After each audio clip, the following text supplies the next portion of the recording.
बच्चों, लक्ष्य crash course Bhojpur में आप सभी विद्यार्थियों का एक बार पुनः मैं अभिनंदन करती हूँ। बच्चों, मैं आज वर्ग 10 के लिए इतिहास विषय लेकर आप लोगों के समक्ष एक बार पुनः उपस्थित हूँ। पिछले कक्षा में मैंने चैप्टर 1 और 2 दोनों से आपके वार्षिक परीक्षा के उद्देश्य से जो महत्वपूर्ण प्रश्न थे उन सभी प्रश्नों की चर्चा की थी। मैं आज आप लोगों को तीसरा चैप्टर जो है हिंद चीन में राष्ट्रवादी आंदोलन, इस चैप्टर से रिलेटेड जो प्रश्न होंगे उन सभी प्रश्नों के बारे में आप लोगों को मैं बताऊंगी। बच्चों, हिंद चीन को इंडो चाइना के नाम से भी हम लोग जानते हैं। इंडो चाइना अथवा हिंद चीन, जिसके अंतर्गत वियतनाम, लाओस और कंबोडिया आते हैं, ये तीनों जो है वह फ्रांसीसी उपनिवेश थे। भारत के समान यहाँ भी राष्ट्रवाद का विकास औपनिवेशिक शासन और नीतियों की प्रतिक्रिया स्वरूप था।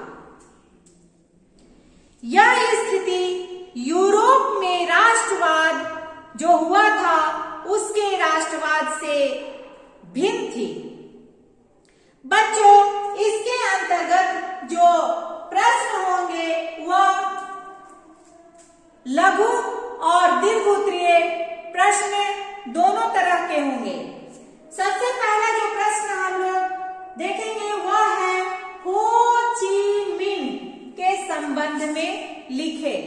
बच्चों, ये वार्षिक परीक्षा के उद्देश्य से आप लोगों के लिए बहुत ही महत्वपूर्ण है। हो ची मिन्ह, बच्चों, हो ची मिन्ह जो है वह साम्यवाद से प्रभावित था। उसने 1925 ईस्वी में वियतनामी क्रांतिकारी दल का गठन किया एवं फ्रांसीसी साम्राज्यवाद से लड़ने के लिए कार्यकर्ताओं के सैनिकों को प्रशिक्षण की भी व्यवस्था की। हो ची मिन्ह ने क्या किया? 1925 ईस्वी में वियतनामी क्रांतिकारी दल का गठन किया और कार्यकर्ताओं के सैनिकों को प्रशिक्षण देने की भी व्यवस्था की। 1930 ईस्वी में राष्ट्रवादी गुटों को एकत्रित कर वियतनाम कांग सान देंग अर्थात वियतनामी कम्युनिस्ट पार्टी की स्थापना की। विश्वव्यापी आर्थिक मंदी एवं फ्रांसीसी सरकार की क्रूरता के कारण ही हो ची मिन्ह ने राष्ट्रवादी आंदोलन को और ज्यादा तीव्र कर दिया। तो बच्चों, इस तरह से हम लोगों ने देखा हो ची मिन्ह के संबंध में। दूसरा जो प्रश्न है वह है हिंद चीन का अर्थ क्या है? बच्चों, एशिया के हिंद चीन देशों से अभिप्राय तत्कालीन समय में लगभग 3 लाख वर्ग किलोमीटर में फैले उस प्रायद्वीप क्षेत्र से है जिसमें आज के वियतनाम, लाओस और कंबोडिया के क्षेत्र आते हैं। इसकी उत्तरी सीमा म्यांमार एवं चीन को छूती है तो दक्षिण में सागर है और पश्चिम में म्यांमार के क्षेत्र पड़ते हैं। तो ये हुआ हमारा हिंद चीन का अर्थ। अगला जो प्रश्न है वह है वियतनाम में स्कॉलर्स रिवोल्ट क्यों हुआ? स्कॉलर्स रिवोल्ट वियतनाम में क्यों हुआ? तो बच्चों, वियतनाम जो है वह ईसाई मिशनरियों के बढ़ते प्रभाव को समाप्त करने के लिए 1868 ईस्वी में ईसाईयत के विरुद्ध एक सशक्त आंदोलन हुआ। यह आंदोलन स्कॉलर्स रिवोल्ट या विद्वानों के विद्रोह के नाम से जाना जाता है। स्कॉलर्स रिवोल्ट को क्या कहते हैं? विद्वानों के विद्रोह, इस नाम से भी जानते हैं। इस आंदोलन को राज दरबार के अधिकारियों ने चलाया। वे राजदरबारी लोग जो थे वो कैथोलिक धर्म के प्रचार और वियतनाम पर फ्रांसीसी आधिपत्य के विरोधी थे। इस आंदोलन का जोर सबसे अधिक गुयेन और हासियन प्रांतों में था। गुयेन और हासियन प्रांतों में बच्चों इसलिए था क्योंकि वहां पर हजारों ईसाइयों को मार डाला गया था।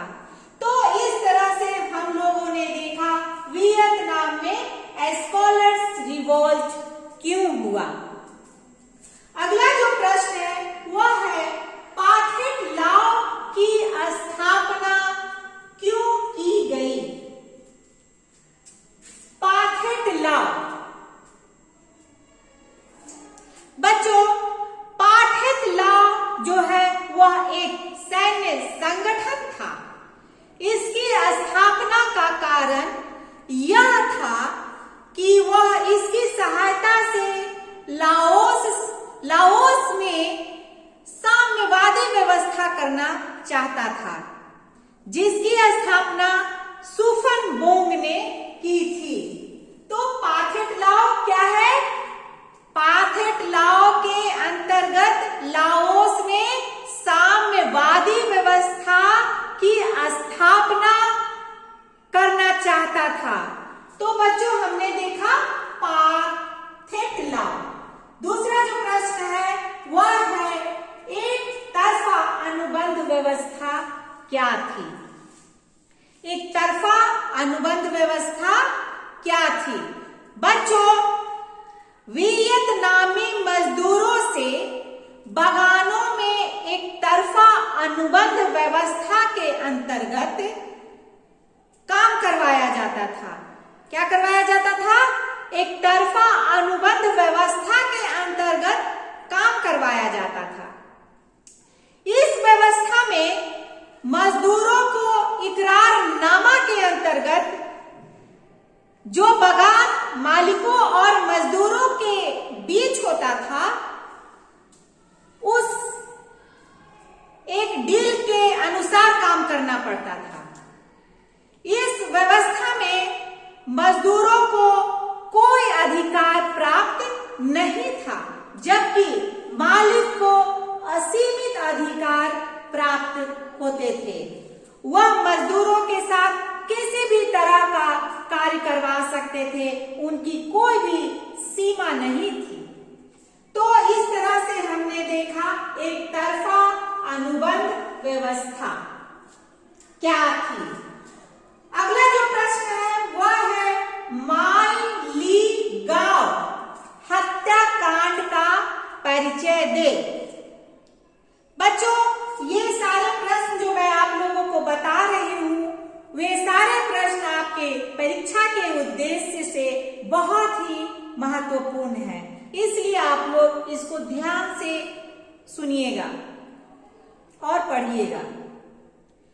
बच्चों, माई ली गांव हत्याकांड का अगला जो प्रश्न है वह है माय ली दक्षिणी वियतनाम का एक गांव था। माय ली क्या था?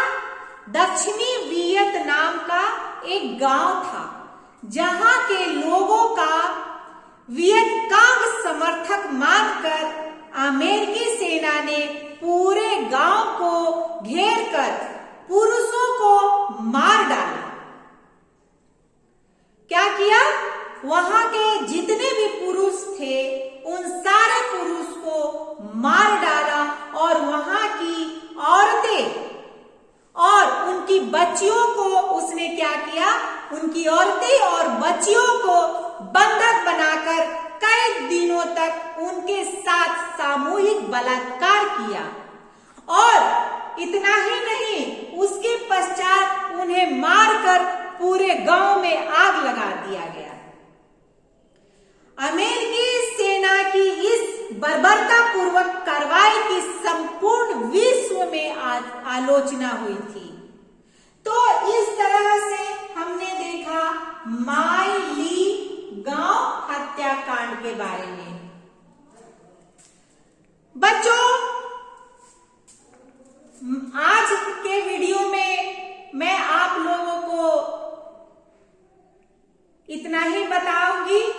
अगला वीडियो जो होगा इस चैप्टर से रिलेटेड, उसके अंतर्गत और भी प्रश्न मैं आप लोगों के समक्ष प्रस्तुत करूंगी, जो मैं नेक्स्ट वीडियो में बताऊंगी आप लोग को। तब तक के लिए धन्यवाद।